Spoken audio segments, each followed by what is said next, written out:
ain't over. But wait, now come closer. To come and take me away. And I can feel my heart skip every time that I slip. I wanna run away.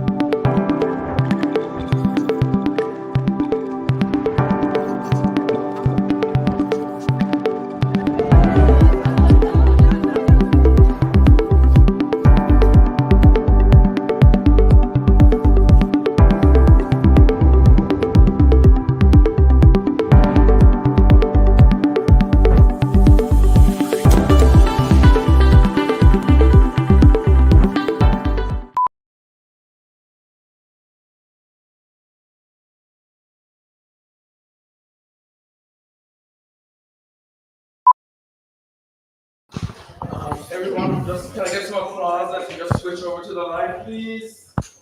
Thank you. This is the joy of live streaming, everybody. We're live online, which is why those of you in the room are looking at me going, why have you got a countdown? This thing doesn't make any sense. We're in person. We are in person. We are also online. So thank you very much for grabbing a beer and for coming along tonight. It's great to see you all here. Now, hopefully my mouse will work and I will be able to control the slides and we can get going with 10 ways to use Confluence at its best. All right, let's get started then. So just a quick introduction to who the hell I am and who we're going to be seeing and hearing from tonight. So I'm Bruce Cullen. I am Director of Products for a dashboarding company called Squared Up, which is irrelevant to tonight's discussion, but that is who I am and why I'm here. These are our London Atlassian community leaders. We also have Stuart Cable, who is Head of Technical Project Management at a company called Tipjar. He can't be here tonight, sadly. He has sick children. I'm sure many of you in the audience can understand that problem. We have Jay, who is floating around somewhere. Jay is a service desk manager at Calibrate Consulting and is helping me with all the practical things, as is Arcia, who is somewhere there floating around as well. Your business agility and transformation expert at Experian. I wanted to get your job title right because I never remember it. So that's who we are. We are your London Atlassian community leaders for tonight. As is customary for our events, we are giving away these awesome in-person only, I'm afraid, folk online ocean bottles, which are a very cool custom branded piece of Atlassian swag. And we're giving them away to 3 people in the room. We have 3 of them in the end for the best question. Each speaker can choose who they're going to award these bottles to. So pay attention and ask your questions, and you could be in with a shout of getting one. Before we kind of kick off, a quick look at the agenda. So we're going to start at 6:30-ish. I mean, we're a little bit late already, with 10 ways to use Confluence at its best, which is going to be presented by Matt, who's waiting in the wings over there. Then we have at 7 o'clock a cool sort of case study focusing on the products of Resolution and Refined, focused on enterprise support and external and internal. You guys sent a whole team, which is awesome from my perspective. The more people in the room, the better. Helps with all these sorts of things. So thank you very much for coming and for speaking. Then I'm afraid the rest of the agenda is in person only. So those of you online, this is not for you guys. This is the point where you log off, I'm afraid to say. And that's because pizza and beer are quite difficult to do online. I mean, you could technically order your own beer and pizza to home, but that's not my problem to worry about. If you're here in person, there will be pizza and there's always beer at these things, so that's good. And that's at 7:30, followed by usually my favorite piece of these things, which is a good old panel discussion, which we're going to focus on how do you find information, and Matt is going to lead us on that, which will be amazing. And then finally we'll be giving away the bottles and going home at some point. So that's the plan for today. Before we get any further in, can I ask you to get out your phone cameras and give this guy a swipe? This is our LinkedIn page. If you want to be the first to hear what's coming up, what we're doing, and to be the first to hear about new events, please do give us a follow. It is the sort of primary way we share information. All of our events are, just like this one, are free. There's almost always some pizza. It's normally other different types of food are available, I guess, and beer. So We're going to try and live stream as many of these as possible as well. So please do that. Let me go back and see. I can see that there's still some cameras out in the room, which is awesome. I don't want to miss a bit of marketing opportunity there, which is good. So that is us. We'll be the first to hear about what's going on. So that's all I really had to do and to say, just to set things up and introduce today's proceedings. So I'm going to hand over to Matt. Matt, you're a customer advocate at K15T. Hello. Hi. So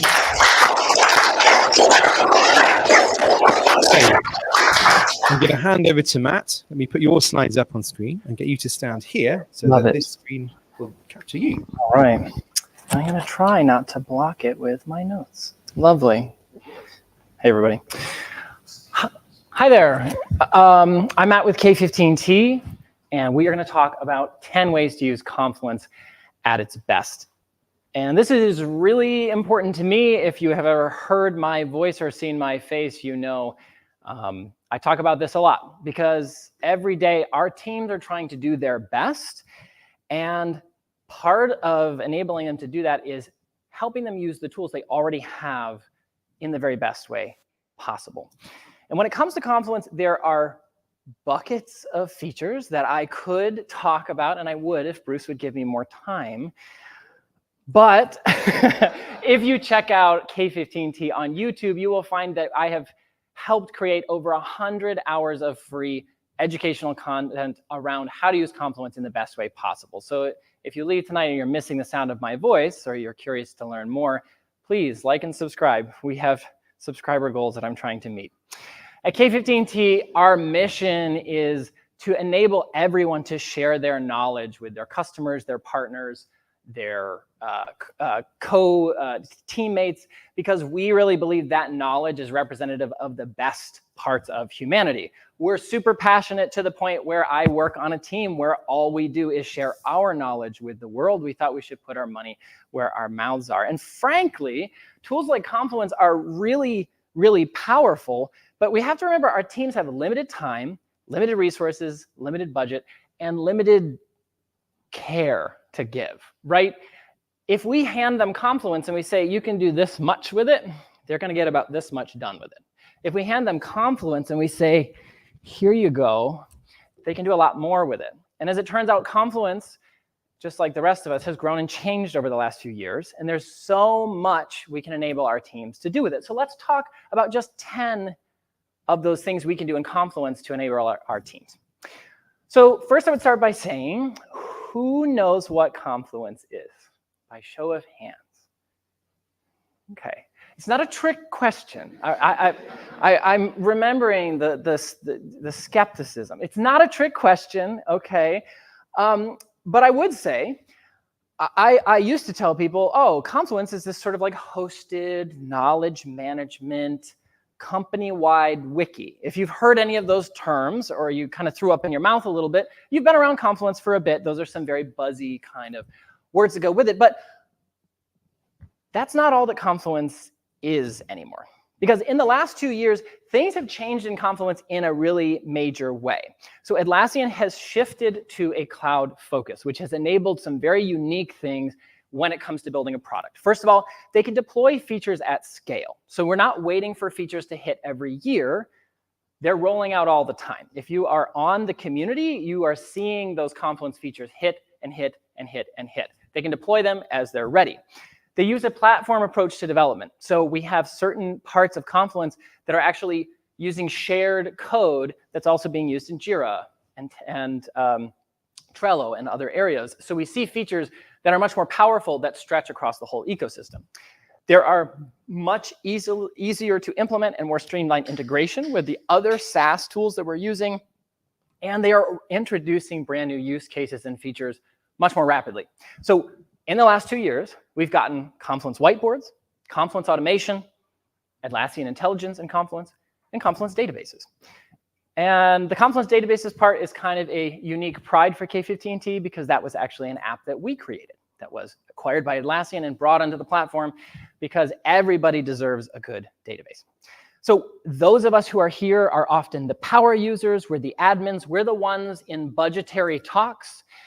We need to be able to justify why we have this tool in the first place. And as it turns out, Confluence is so much more than it used to be 2 years ago.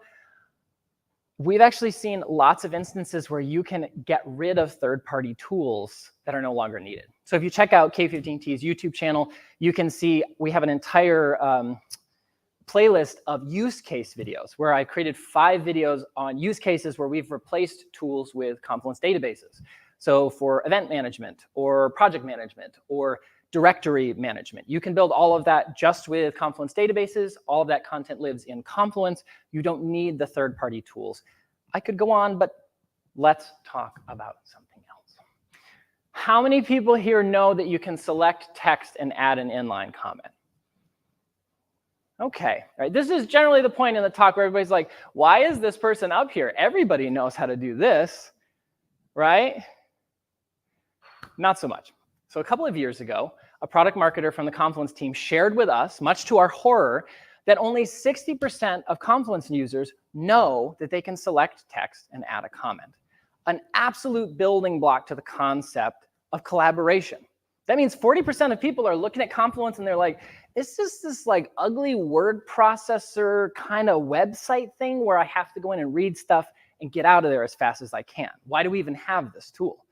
Now imagine what your workday would be like if you didn't know you could comment in Confluence. Even more devastating is the stat that most users, if they don't create a page within their first 2 weeks of using Confluence, will never create a page in Confluence. So I bring this up as a best practice because this is a game changer, because 40% of the people you work with every day don't know they can do this very basic but all empowering thing in Confluence. So do your users a favor, share this, create an animated GIF and send it on Slack. When you have a training, start with this. This is a very simple but very empowering thing. K15T has a short and a long form version of this in video that you can share with people. Start with the basics because this changes everything about what people think they can do with Confluence. And 40% of the people around us don't know you can do it. Okay? All right, I know we're all smart and we know everything about Confluence, and that's awesome, but we're in that 60%. Let's think about the 40%. All right, let's get to something more juicy. Has anybody here been involved in an integration project between systems? Okay, all right, a little hesitant there. It's really cool because you're bringing like content and functionality in together in a context, and it's amazing when it goes right. But also it can be a horrible, horrible process to do systems integrations, data migrations, integrating things, you do rollout, things break. It's rough. You don't often get warm and fuzzy feelings when it comes to that. But with Confluence, we have smart links, which I believe are the Trojan horse of system integrations. Say you are using Confluence whiteboards, right? Anybody could just drop the URL to a Confluence whiteboard on the page, and we now have an interactive whiteboard just in our Confluence page. 0 integration hours went into making that work, right? Maybe we're using Trello. I dropped the link to a Trello board onto the page, and now I can work in Trello. Smart links enable that dream that so many of us have had of having a single source of truth. But at Team 24 Europe, there was a big discussion about that's not really a thing. Right? There is no single source because we have different information in different tools. What we actually need are tools like smart links, where the information still lives in one place, but we're bringing it into Confluence where we're working on it. We can update it and change it, and it still lives in one place. Right? So it appears to be in one spot. It actually lives in different tools. Smart links enable us to do that. And you can do so much more with them because not only can you put smart links in a page, you can also insert them into the content tree. So say you have a spreadsheet full of budgetary information that your team needs to reference very often. You can drop that right into the content area of your content tree, and people can click that, view the information right here in Confluence, and get on with their day. The point is, people can find the information they need, they can update the information they need, and 0 admins had to miss a night of sleep over it because it's so quick to connect your Google Workspace account with your Atlassian account create that connection, permissions are already taken care of, and your users are using your abundance of tools right here in Confluence.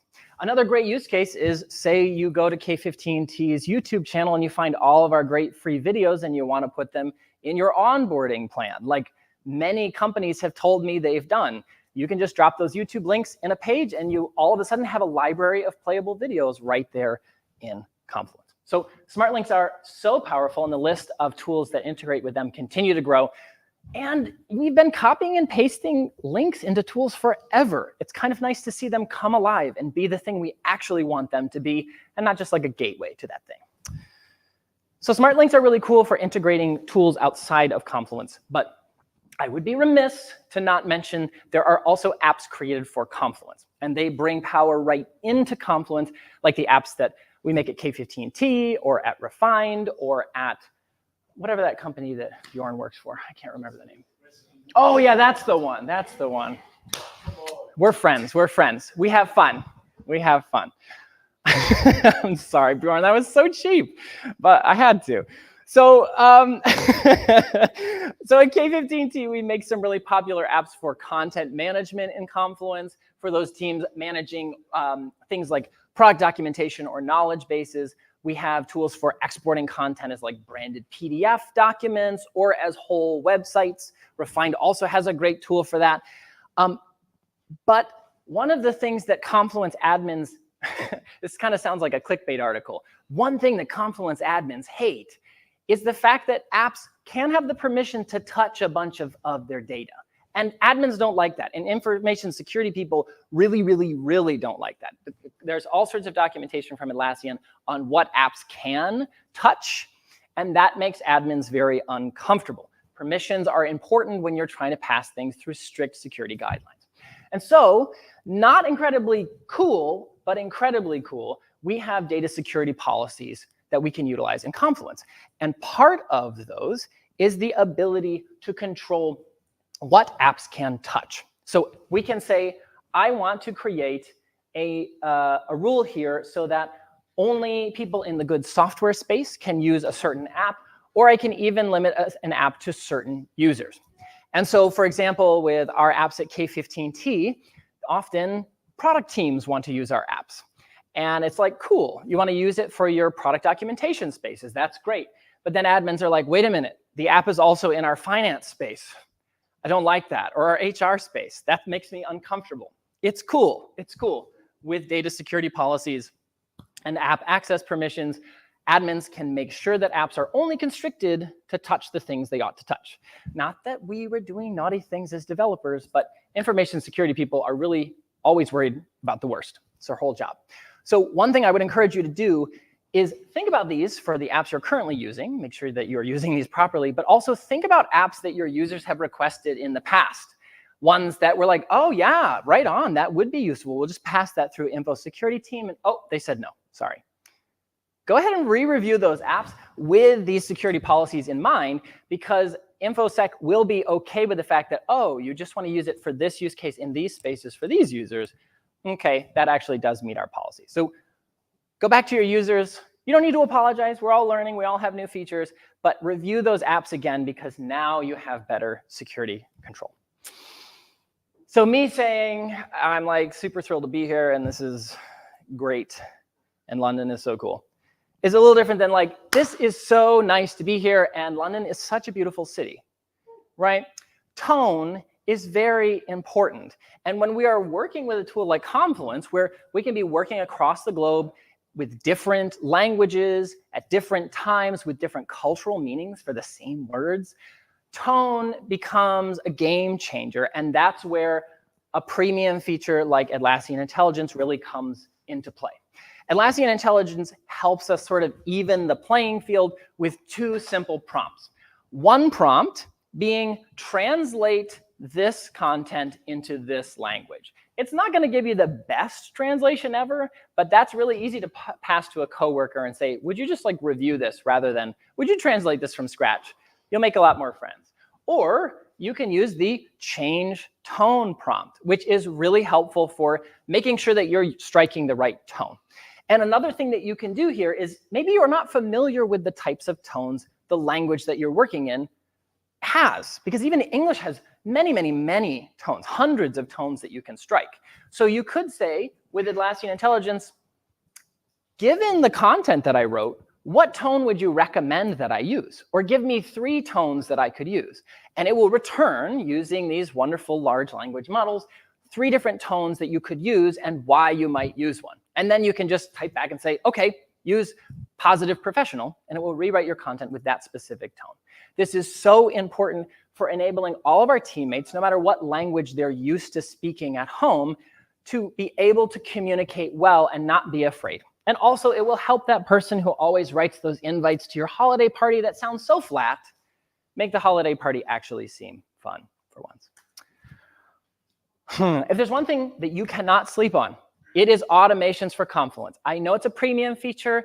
I am not here to sell you something, but my God, the things that you can do with Confluence automations. Things like creating weekly meeting notes pages, sending a reminder message to the chat, checking with a page creator to see if the page should be archived, taking action in another tool when something happens in Confluence, triggering a content review request when a user is ready for their team to have a look at things.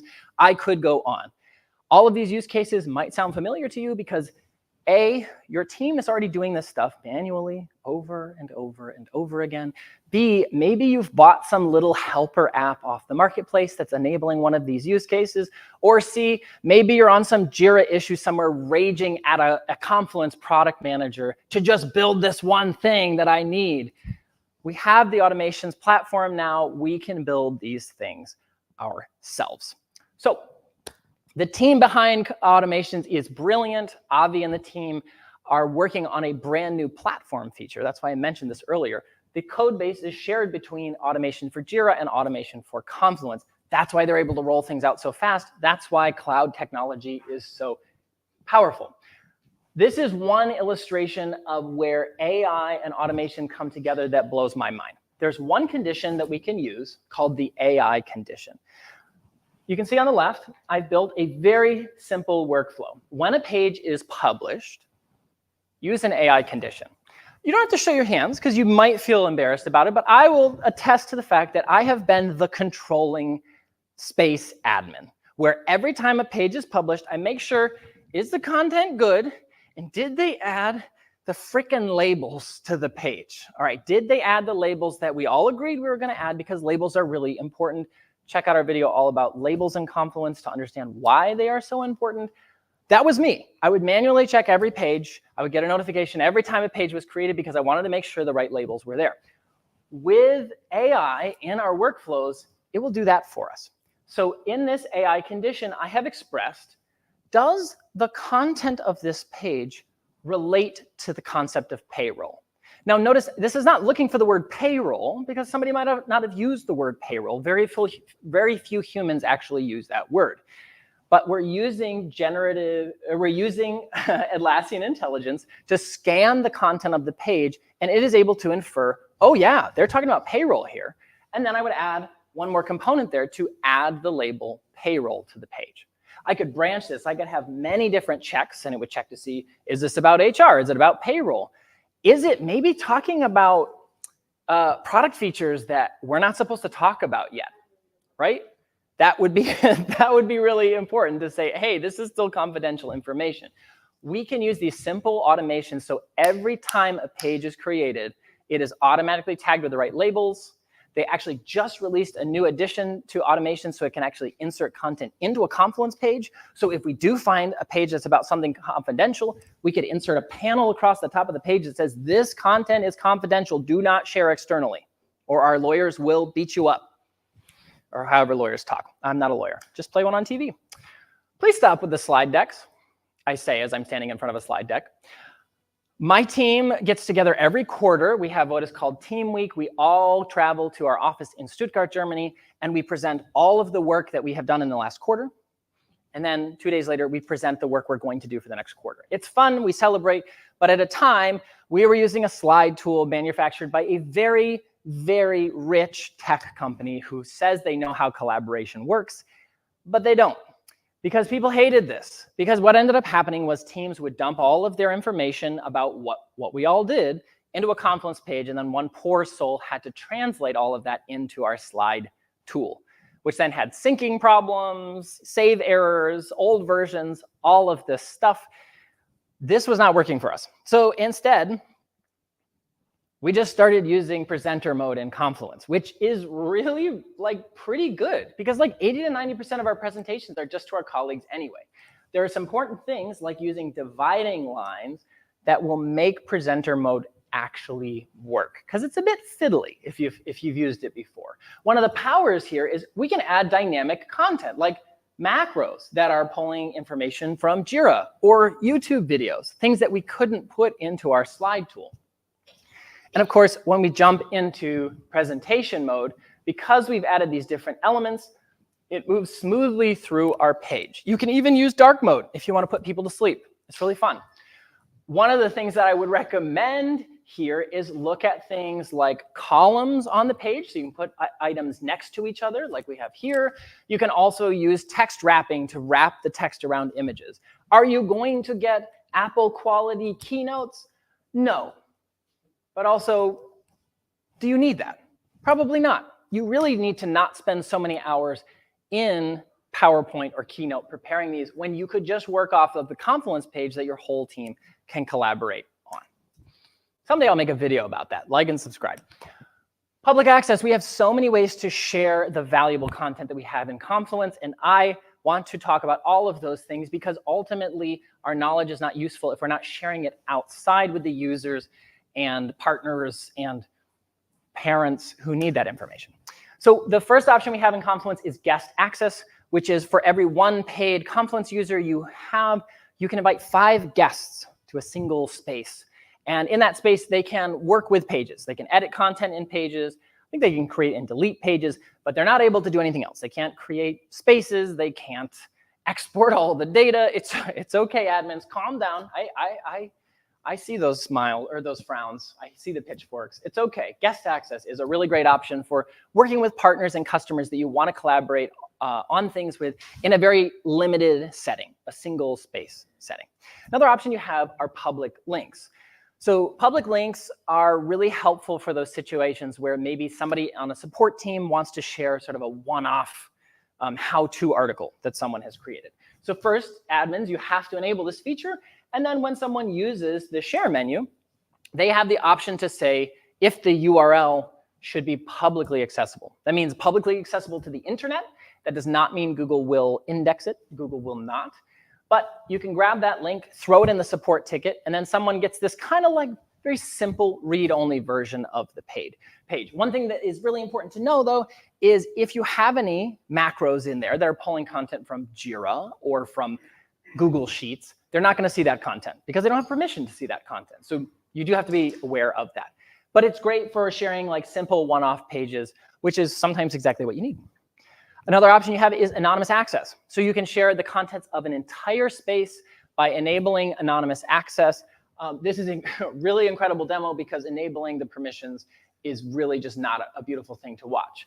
But this is really useful if you have a knowledge base space where you have a bunch of stuff that is ready for the public. You can enable anonymous access. You can share that link with people, and then they can just kind of look through the space. They can't edit anything. They can't change anything. One of the downsides of this is it kind of looks a little weird. Sometimes people will be like, what is this Confluence thing that I'm looking at? Why does it look this way? I'm here for like a help site. So you have other options as well. One thing you could do is you could export PDFs or Word documents from Confluence. Those are also pretty basic.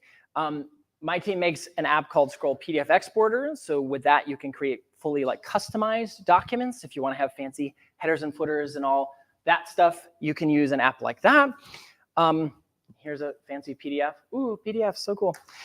There's also apps like Scroll Viewport or Refined, where you can take your content that you've created in Confluence and create an entire website from the content of some of the page or the content tree, the entire space, or multiple spaces.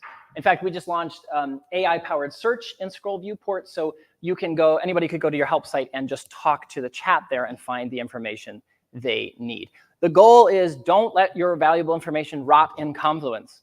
Get it to your people, I'm begging you. I used to be a Scrum Master, which means I've been through the really messy parts of planning a sprint. Like the beginning of planning a sprint is just like forged in fire. I have cried so many tears as I'm trying to get everybody to just like get their thoughts together, estimate these things, and get them into the sprint. But luckily, we have whiteboards in Confluence, which are really, really powerful when it comes to that ideation, really messy, goopy part of the process. And it helps us move into the planning phase, which is what Jira is for. So you kind of like ideate in Confluence whiteboards, plan in Jira, and then do the work most likely in Confluence and other tools. So you can just drop Jira issues into a whiteboard, which is lovely. If you've ever used Miro, you can also do that in Miro. That was one of the first things they added to whiteboards. You can drop a single smart link in, which is great, go smart links, or you can use this option to filter for several Jira issues that you want to insert. And it's really cool because you just have visual cards right on the whiteboard that represent the Jira issue, that have the most valuable information. And your team can just monkey around with those, as we like to do in that really messy part of the process.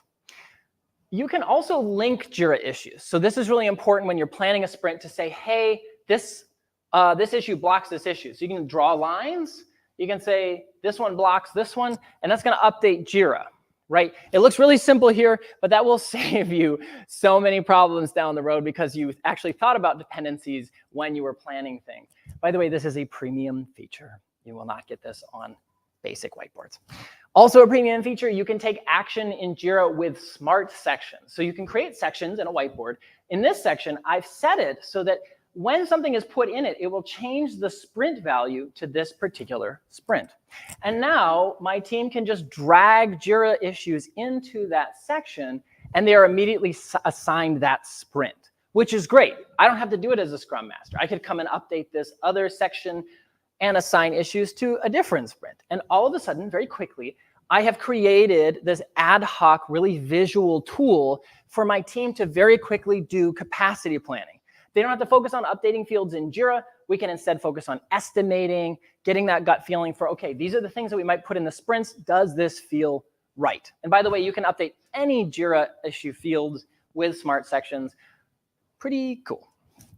By the way, if you're curious about whiteboards, next Wednesday I will be live streaming from the New York City office, the Atlassian office, and I'll be joined by Emily. I don't remember Emily's last name, and she is the PM for whiteboards. So bring your questions. We're going to grill Emily. We're going to look at some new features and really dig into whiteboards because whiteboards are pretty cool.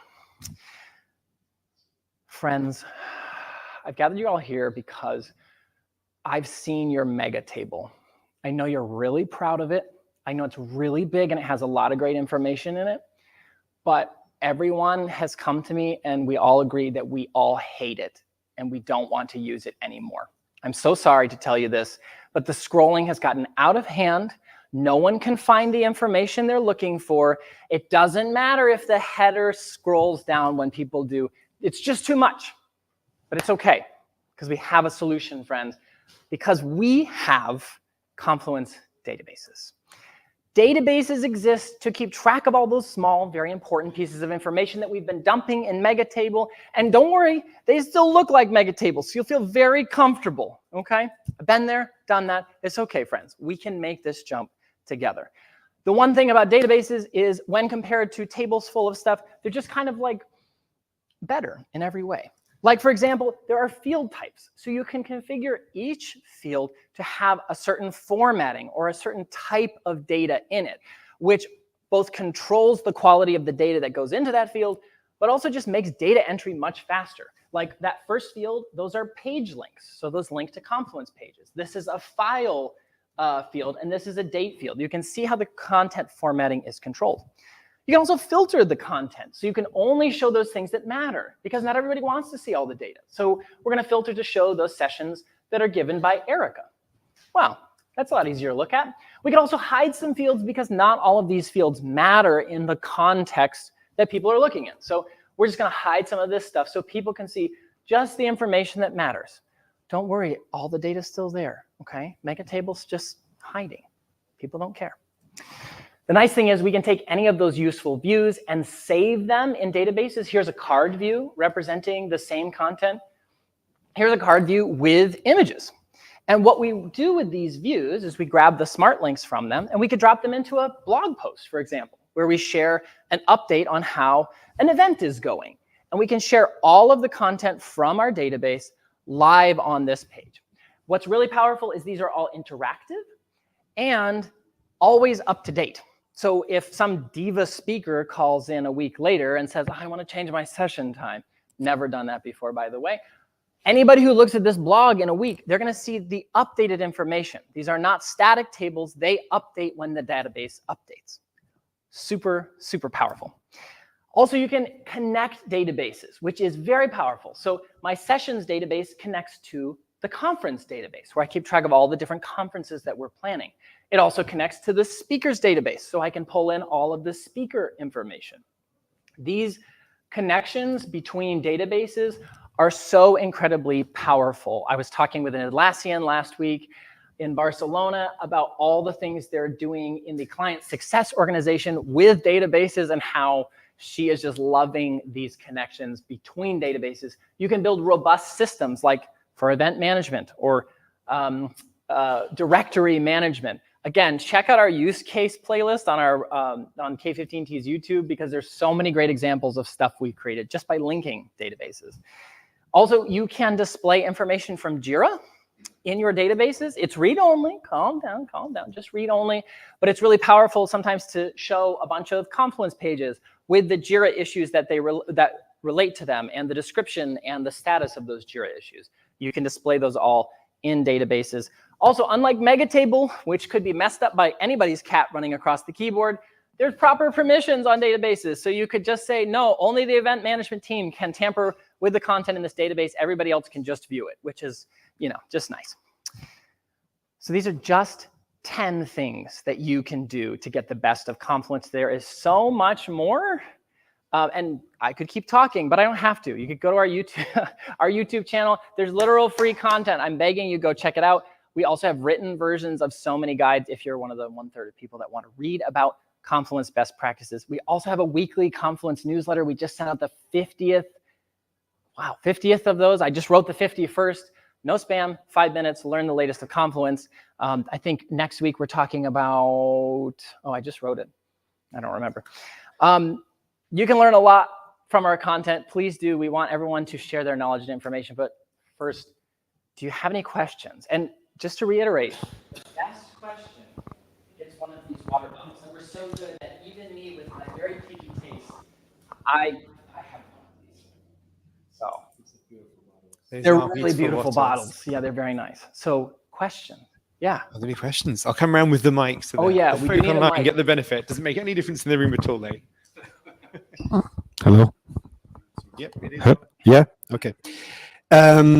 You were talking about AI and the way that you can check for mentions or an understanding of something that you want to monitor, and you could set that up for payroll, for HR, or whatever. Mm-hmm.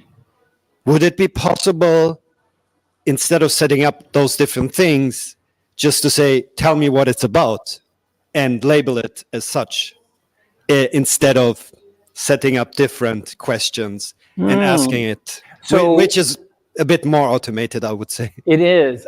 So in that experience, would you imagine like a prompt coming up to the user who published the page and say, hey, I think this is about these things. Can I put these labels? No. It would be like, do a summary, and whatever you come up with, put that as a label of the page. Okay. So a bit more decision-making power. So with Atlassian Intelligence, which is the AI feature set that stretches across all the premium products like Jira and Confluence, we're a bit more limited. We have this AI option. There's one other AI-powered one, but I can't remember it off the top of my head. But if you were to subscribe to Rovo, which is an additional product, it's a new product that was announced in Barcelona, you can create agents, which are generative AI bots, I don't know what they call them, that you've trained specifically to make those kinds of decisions. And what they showed in Barcelona is you can actually pull in an agent into your automation. So you could have an agent that is your page analysis agent, and it understands your organization's your organizational structure, the content that matters to you, and the whole job of that agent could be review content, tell me what it's about, then we put those labels. So no, I don't think without Rovo. Yes, I think with Rovo. Thank you. Yeah, such a good question. Whew, that's such a good question, everybody. Wink, wink. Yeah, even if you have a worse question, please ask it. I like bad questions. Worst question. Hi there. Thanks. Really enjoyed the presentation. Confluence to me has very many features and elements, such as that will be useful for HR functions and finance, and with the databases and messaging. What year will Confluence make Microsoft 365 redundant? Oh, I love that question so much. So Office 365 and increasingly Google Workspace are kind of an interesting thing, because there's not going to be a CEO or a CIO who's like, you know what, we don't need any more email, right? They're always going to buy that thing that gives everybody email, and that thing tends to be Office 365. What is interesting for us as power users, as Confluence admins, we see the true potential behind a tool like Confluence. Many leaders do not have the time, right? They look at processes very holistically, and they say, yes, truly this organization, or this part of the organization must be communicating well because they're getting things done. What they don't know is the SharePoint, Excel spreadsheet powered hellscape that these people go through every day to share that information. What they don't see is the 2 hours a day that all of these people are wasting trying to share it, find it, update it, suffer from the fact that someone didn't update it, et cetera. Right? So it's very difficult to communicate that to leaders. And you can actually see Atlassian has been trying to change their own positioning to try to point that out, because leaders who don't know do not know. I work for a company where my CEO started writing documentation. That was his first job. So he's incredibly passionate. And our Confluence instance is like the Mona Lisa. It is the most gorgeous collection of all of our collective knowledge, and I can find anything as long as Confluence Search finds it, right? Not every organization can enjoy that. The biggest trick is leadership understanding how valuable knowledge is. The nice thing is we have AI tools knocking at the door. And one of the things those are really good at is finding information and bringing it to everyone's attention. What they're not good at is telling us if that information is any good at all. So soon enough, I think leaders are going to see oh, wow, information quality really matters. And having a tool like Confluence where everyone's working together to create content in one place, to create high quality content. I think that might clinch. I'm hoping, yeah. 365 will always exist because we gotta have email, but we need our leaders to understand that spreadsheets are not the way, and SharePoint dumping grounds are not the way. And those things just generally nobody wants to work in those environments, all right? You can't retain the best talent if you're using and abusing Office 365. By the way, God bless email, but it was never intended to be used this way, or spreadsheets, or Word for that matter. Confluence is not the answer for all things, but it continues to be more and more the answer to a lot of things. All right, we probably have time for one. One more. Let's take one more question. Go on over here. Let me pass you the mic. Hi. We started to use for all our trainings the slides. We're not producing slides, but we're using the Confluence in the presenter mode. Mm-hmm. And just because when you actually have traditional PowerPoint, we are able to have some notes where we can refer to instructor guides and stuff. I see that still as a gap. So is there a way that can be done? That's one question related to that. And also on the same note, so if you're maintaining the page, so for example, I'll be presenting. So we have this introductory section, which is kind of need to go in and update on a day-to-day basis. Is there any kind of experience that you have that you can share about how to make that easier so that you don't forget? Because sometimes I go in and present and see the name of the instructor is somebody else and not me. I would have missed to update that section. In databases. Sorry? I'm sorry, I couldn't hear the second question because ice is dropping. Well, let me answer the first question and let's do the second. So first question was, what about speaker notes in presenter mode? It's kind of a missing thing. We have talked to Atlassian about it. The best solution we came up with was we created, initially we would create our Confluence pages like this with 2 columns. And in the second column, we would let people put their speaker notes in, and then we would kind of like manually break those off and put them in another Confluence page.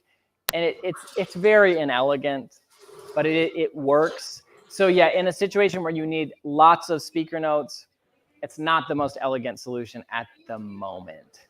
I would like it to be. Yeah, so as you said, internally it is fine. You don't need to. You can Right.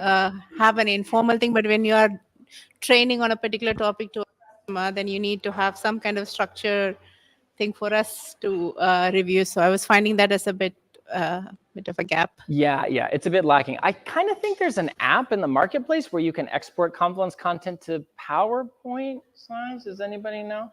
All right, cool. For sure. All right, we're getting a for sure. That might be a solution for you as well, so you could still write stuff in Confluence and then export it. Okay. I would love to know more. Okay.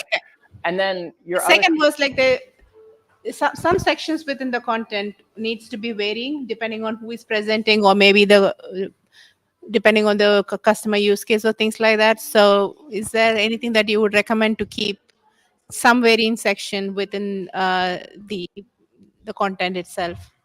Like, for example, I'm the presenter for I'm training a particular customer, so it has my name. So like a variable. Yeah, it's a variable, and my colleague may present it to another client, but the same content. But if he or she has forgotten to change that section, then it kind of becomes a bit embarrassing. Yes. So in that case, I would recommend using inclusions. So this is one of the macros you can add is called a, well, you can have a page where you define all of your variables. Those are, you define them as excerpts. That's what they're called. Okay. There's a macro called an excerpt. You can drop that in there, give it a little ID so you know what it might be, and then you can put whatever content in there you want. And then on your page where you would want that variable to be, you use the excerpt include macro. Okay. And you say, use the ID here, and then whenever somebody goes to present, you just change the value in that excerpt. Okay. I don't know if I'm explaining that well, but yeah. Those are the macros. They're super powerful. A lot of like people that write tech documentation and stuff, they will use those also. No, we give that as a recommendation as well, as in terms of best practices of using reusable contents. Yeah. Excerpts and include pages are the ones we recommend as well. Yeah, that's the best solution that I know of. Okay, thank you. All right, I can see there's lots of other questions. We can talk later, but other people need to talk now. Yeah. So we'll have plenty of time over pizza. So we'll save those questions for later. All that's left to say is thank you very much, Matt. Yeah, absolutely. Thank you.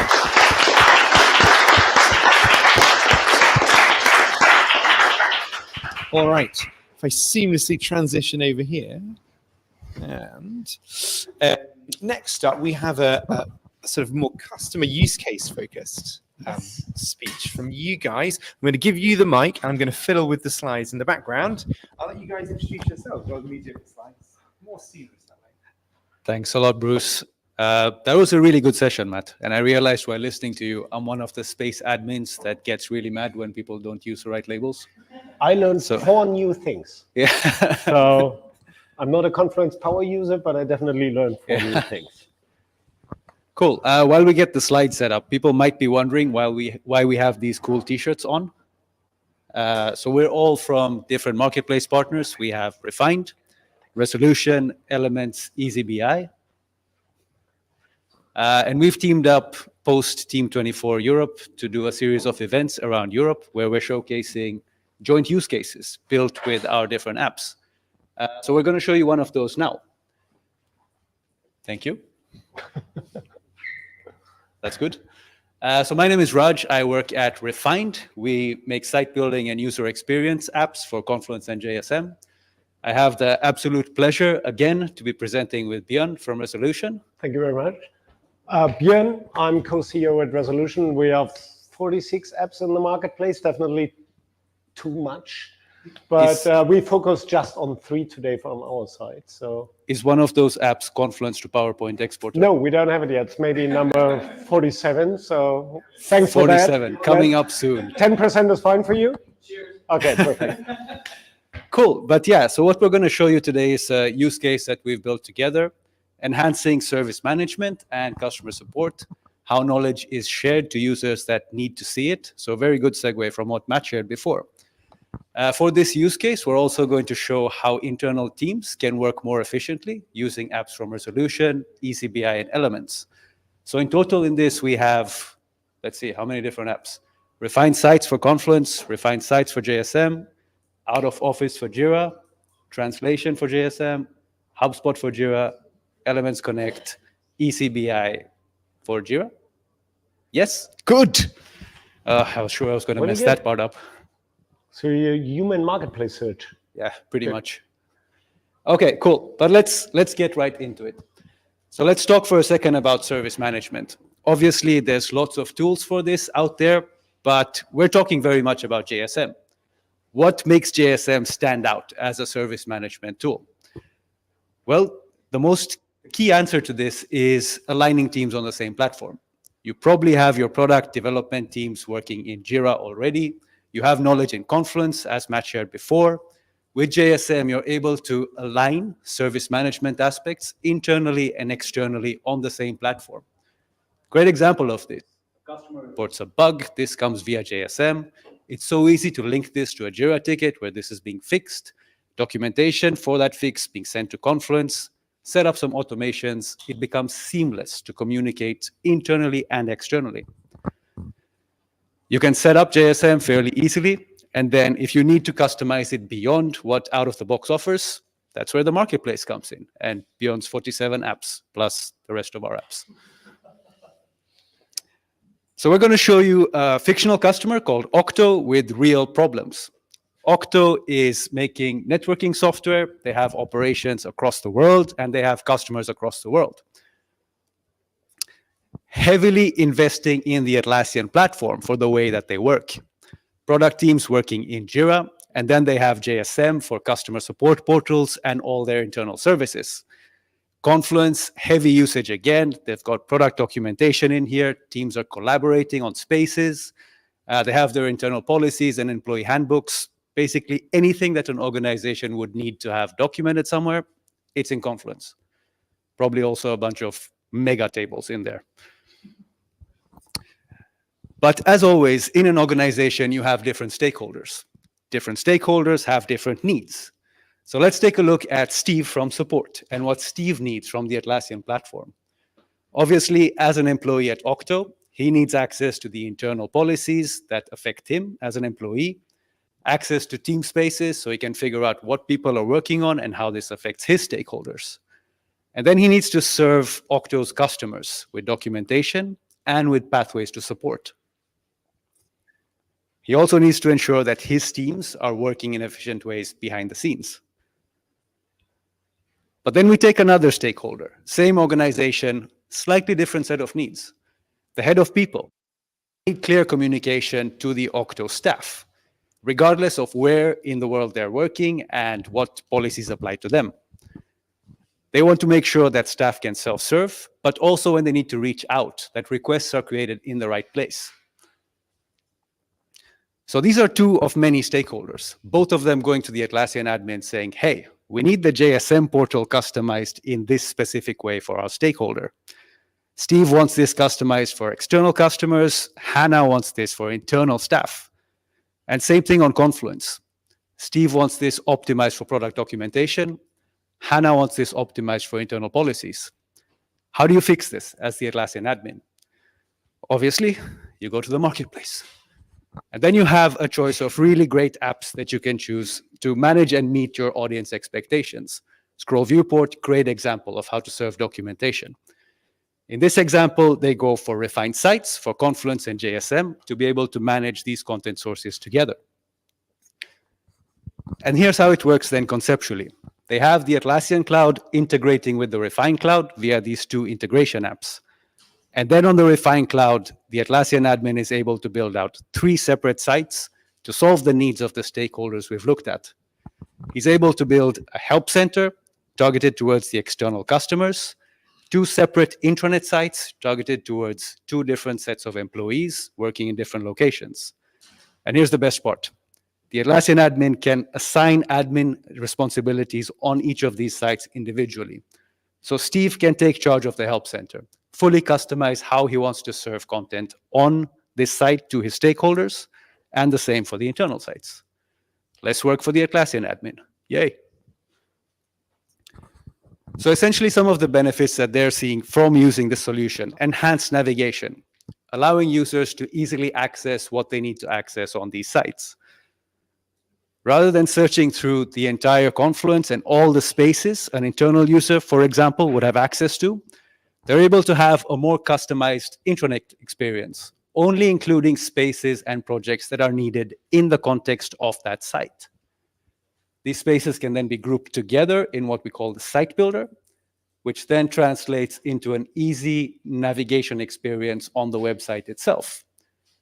So again, long list of spaces on Confluence, tailored navigation on this solution instead, making it super easy for the end user to be able to access content they need. Documentation/help site. Here it's a combination of JSM portals and Confluence spaces, translated into a custom navigation for the users that need this content. And all of this content is on the same Atlassian cloud, of course. And then the landing page experience, fully customizable as well.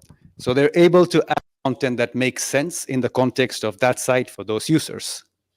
There's a number of different templates they can use to get started with, but essentially it's a what you see is what you get editor that makes them really be able to align these landing pages both with the needs of their end users of that site, but also with their branding needs as an organization. Now, we all know this. Different user groups have different needs from what they want in a website. The Octo admin is able to tailor the user experience based on the user's needs on these different sites. You might have some users in some locations that prefer to self-serve. It's quite easy to set up this site to self-service or highlighting self-service more. And then in other locations where they might need more easy pathways to support, you can set this up in that way instead. So you can really cater to the needs of the audience. But the really cool thing is being able to take a single landing page and use it to cater to the needs of different stakeholders within the same group, same organization. So in this example, we have a managers section here that's locked off with view permissions. And this is again based on the Confluence and Jira user groups that you already have, using the same landing page, the same site to cater to multiple stakeholder groups within your organization. One of Octo's key needs is effective communication. Nobody wants to be searching around for content that they need to find easily. And a really great way that I've seen a lot of customers do this is by building news feeds with different filters. Again, the labels that Matt mentioned are super useful here. Building different feeds based on different labels for different topics, serving this to end users in a really easy to consume way. Cool. Now we have a question for you. And it revolves around the topic of context switching. So how long do you think it takes users to get back into productive flows after context switching? Any guesses? 10 minutes? Half an hour? It depends. I think that's probably the most accurate answer, actually. So according to a study by Catalog and Cornell a few years ago, on average, it's 9.5 minutes. But again, this does depend on the type of context switching and different personalities also. But the point of this is context switching has costs, both internally for your staff, for your organization, but it also gets really annoying for the people on the other side, your customers. Something that Octo wants to really avoid is context switching. What they need to do is try and deliver help at the point of need. No more context switching. How they're doing this is by being able to embed request types straight onto the Confluence pages. So if, for example, they have a user reading a support article, some sort of documentation, that doesn't really solve what they're trying to do. It's so easy for the author of that page to embed a request type. Let them create a request straight from the context of that page. They don't need to go out to a separate help center, look for the right request, figure out how to send that in, possibly need to log in again. With this, it's the same context. Read the documentation, send in a request. No context switching. Okay, so that's the front end of things, how content is being served to people that need to consume it. How do we make this more efficient for the teams working on the other side? At the end, there are people who need to solve all this stuff, no? Or writing all the articles and so on. So first of all, thank you, Matt. Really impressive presentation. I learned 4 things, as I said already, and thanks for having us. My proposal was to do a live comparison between K15T and Refined, but we do it probably next time. Okay, so we saw a lot of stuff, customer facing, external customer facing, internal customer facing, a lot about documents, how to document things and so on. But at the end, it's all about collaboration, and people need to work on things. And we're adding now a couple of more superpowers for the Octo environment. So what we are doing is we are adding an omni-language capability, which allows agents to stay in their preferred language, and it allows customers also to stay in their language. Then we are adding another tool, you mentioned it already, Out of Office Assistant, which keeps issues in the flow. So it's more a Jira topic, not so much a Confluence topic, but we all need to getting things done on some point.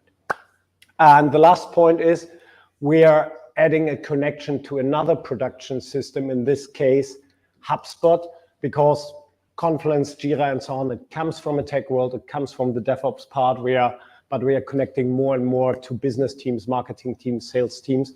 So we need to think about external connections as well. So we're adding these 3 apps. So it's language translation for JSM. It also exists for Jira. Matt already presented how to translate Confluence pages. So there's not really a use case for an app here anymore. Out of Office and HubSpot for Jira. But also today, and just today, so we're doing this tour. We did it already with a lot of appointments in the US, and I think we have now 20 appointments in Europe. Just today, we added 2 more things here. These are easy BI capabilities to have BI information in external facing pages, but also internal facing pages, and elements, which helps you. It goes a little bit in Matt's direction, which helps you to sort all this information, because he mentioned labels. So when I look on our labels, I have minimum 10 different versions of Out of Office in our labels, because people always misspell it and so on. And there are ways in custom fields to get better solutions for that. Okay, so we're starting with our customer. So now external customer, Kathy. Kathy is from Germany. You can easily identify she likes beer.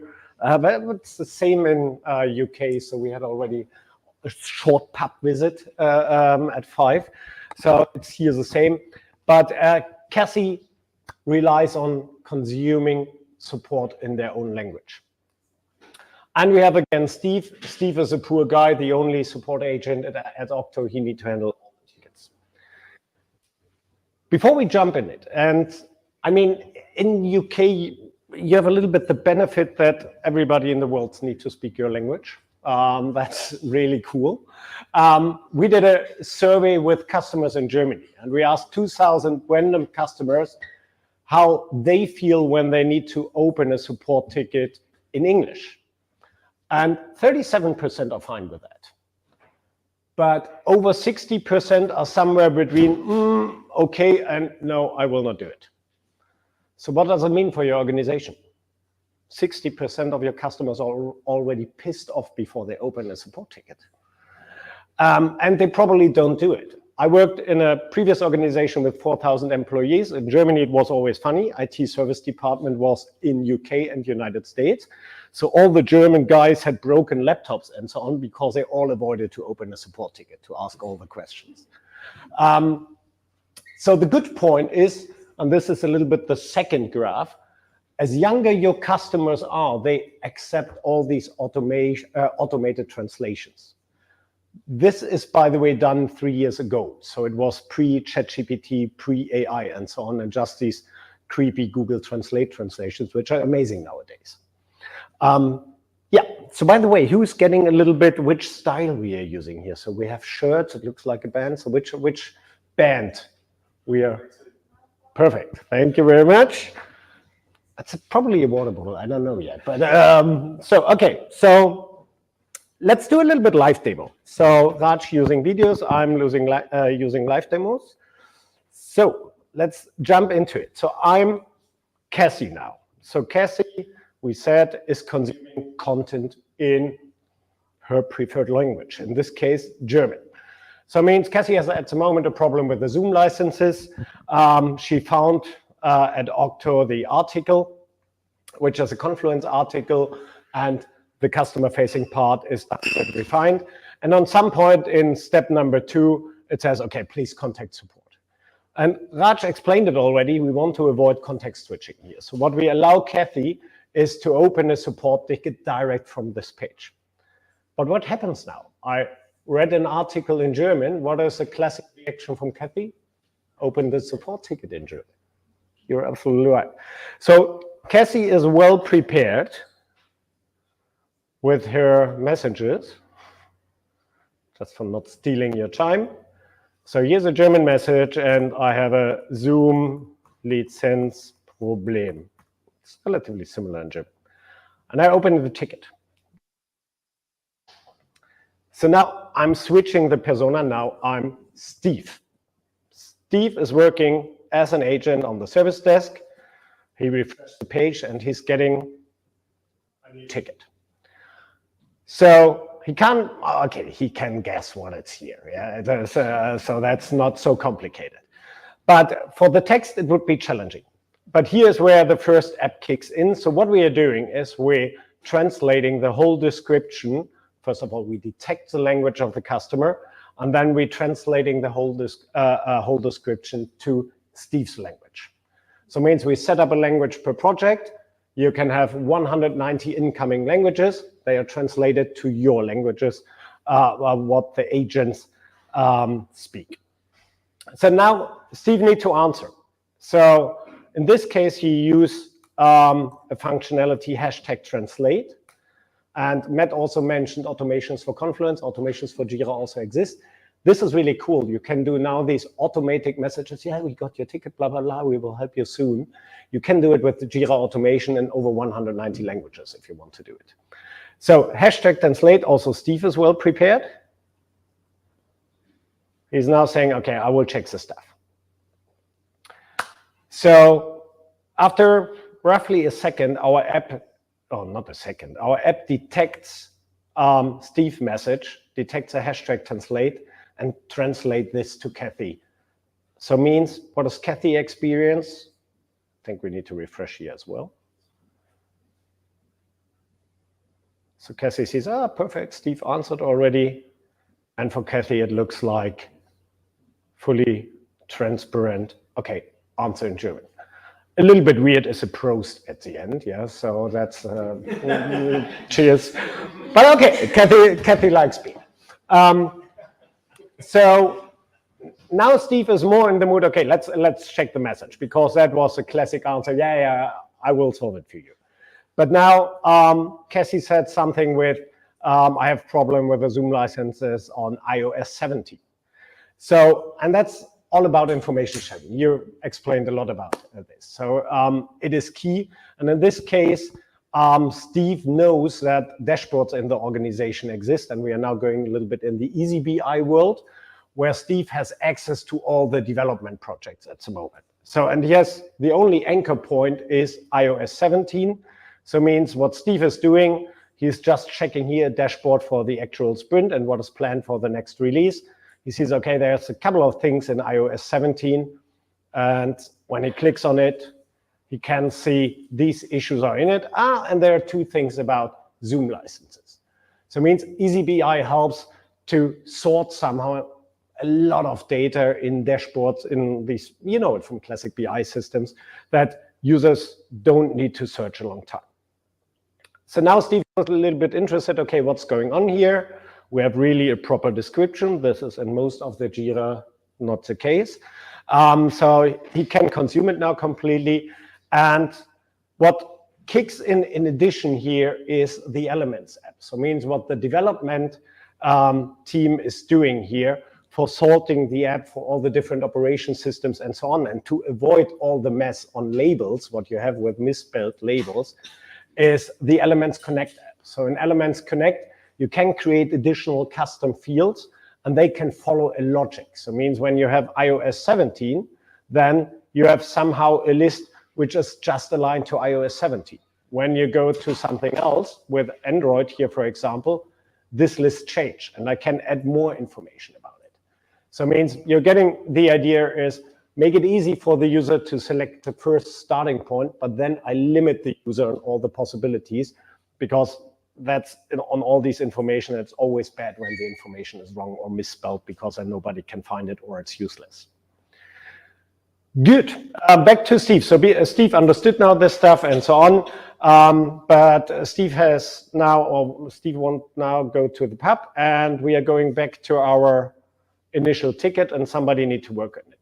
And Steve decides now, okay, Raj, you should work on it. Your ticket. Okay. So what we are doing, we assign it to Raj, and what we see in a second, or what we see already here, I'm now the assignee. So what happened here? So Raj is officially on vacation. So he's here, but he has a lot of vacation.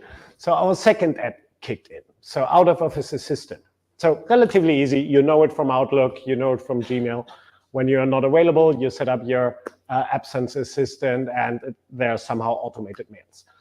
We're doing a couple of things more here. So we allow that people can select coverers, and in this case, Raj selected me. You can also have the message stuff. So I'm away, good luck. So it's a little bit the motivational stuff from Raj. I have also additional information here on the bottom, which really good. So what is it? Prosecco or champagne, or what are we doing? That is the right reaction for this Perfect.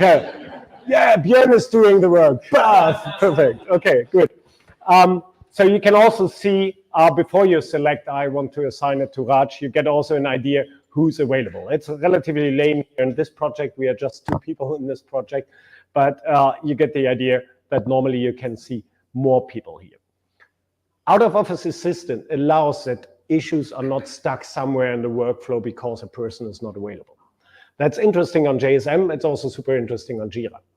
It works, by the way, also with approvers. So when somebody has waited for the new laptop or new iPhone or whatever because the approver is somewhere on the Maldives, there's definitely a solution for getting faster the phone, but not to, going to the Maldives.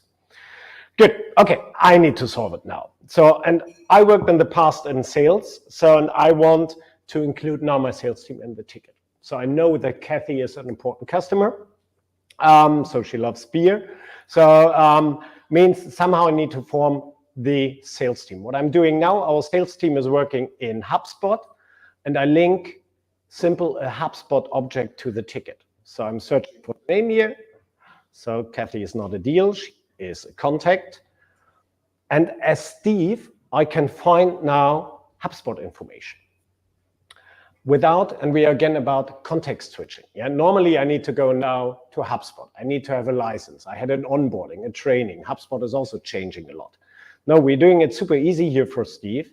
He just linked Kathy. He has now all the information here.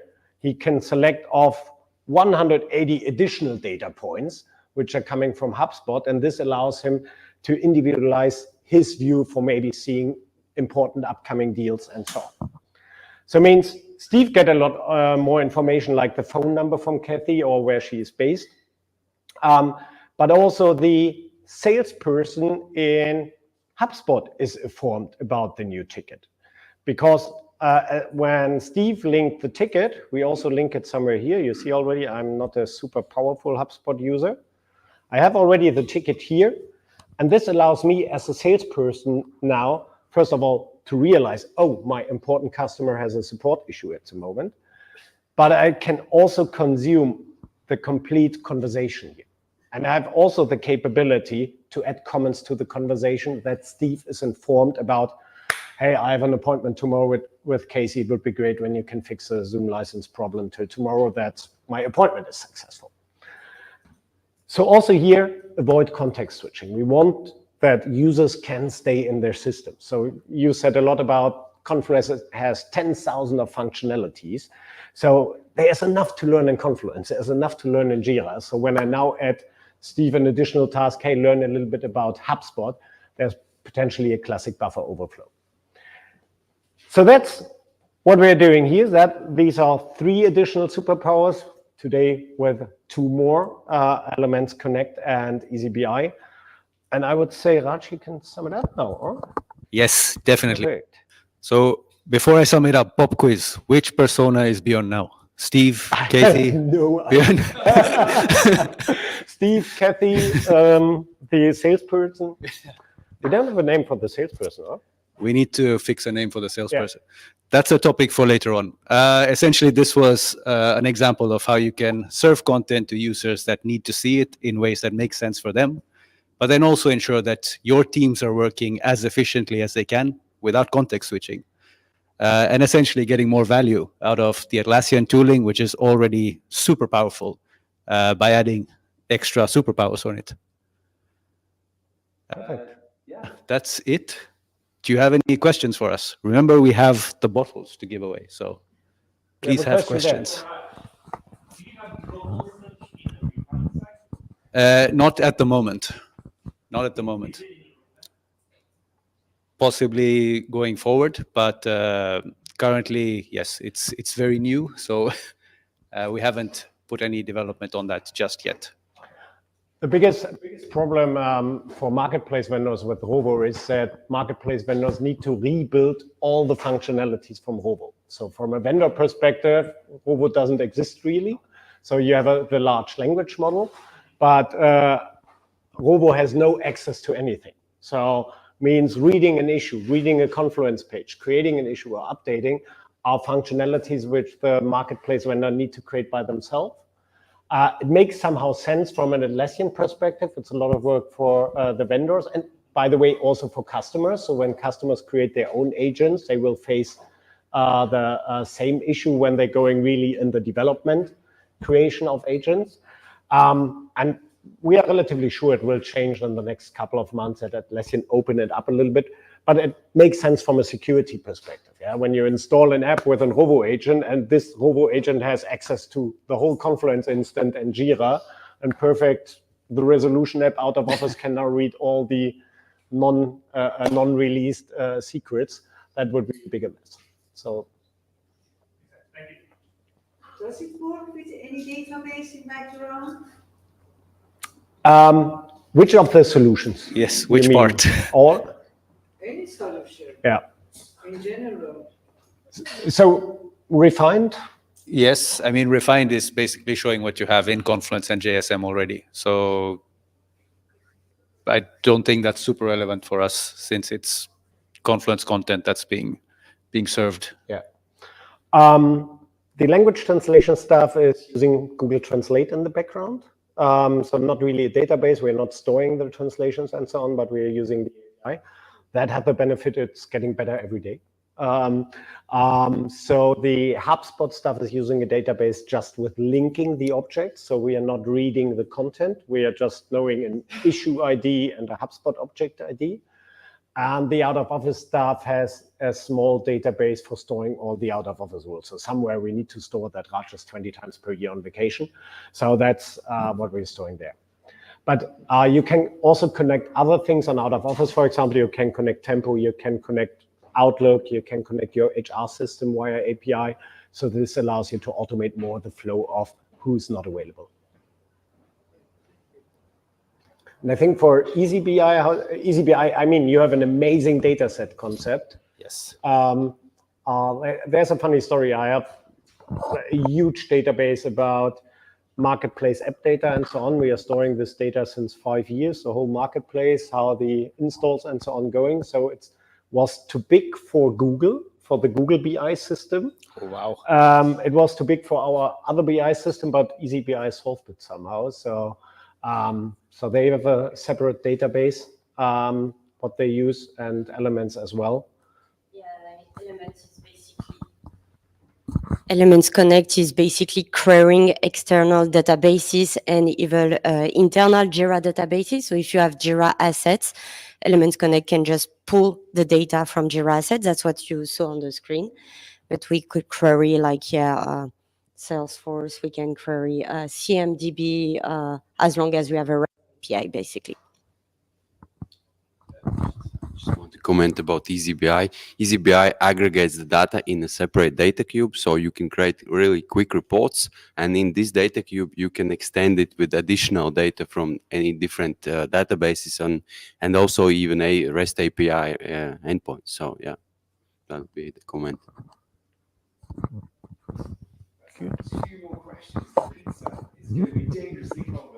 Oh, okay, good. Do we have more questions? No? Okay, that was a pizza. Everybody heard pizza. I totally get it. All that's left to do Perfect. is say Thank you very much for your time. Thank you very much, everybody. And thank you to those joining online. So those of you who are in the room, go get pizza, go get beer. We'll come back in half an hour or so for a panel discussion, so do get refreshments. Those of you joining us online, thank you very much. Until next time, goodbye.